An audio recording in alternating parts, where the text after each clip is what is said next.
Hey, welcome back to another video of editing basics. In this video, we are going to learn how to create Facebook ads on GetStencil. Here's a step-by-step guide to create Facebook ads.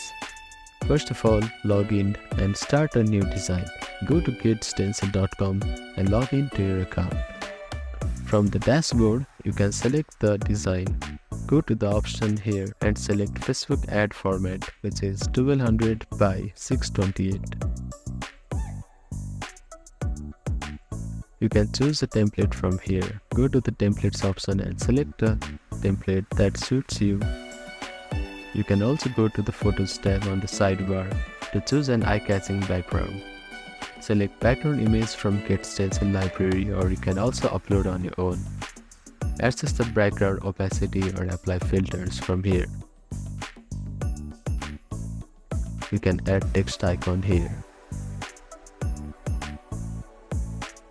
Enter the main message for your ad, such as call to action. Customize the font style, size, and color to make the text clear and attractive. Aim to keep the text minimal and impactful, as Facebook ads perform best with concise meaning. Go to Icons tab to browse for relevant icons or symbol. Click on the icon to add it to your design and resize, position, and color it to fit your ad theme. Be careful not to overcraft the ad. Use icons to complement, not distract from the main message. Add a logo or brand color to create a cohesive look and reinforce brand recognition.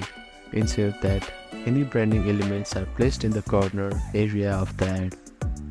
Make sure the text and design align with Facebook ad guidelines, such as avoiding excessive text. Ensure your call to action is clear and easy to read. When you are happy with the ads, click Save and then download to export the image in a format optimized for Facebook. Following these steps will help you create engaging, high-quality Facebook ads in GetStencil. Thank you for watching this video. Please do not forget to like, share, and subscribe to our channel, and comment down if you have any queries.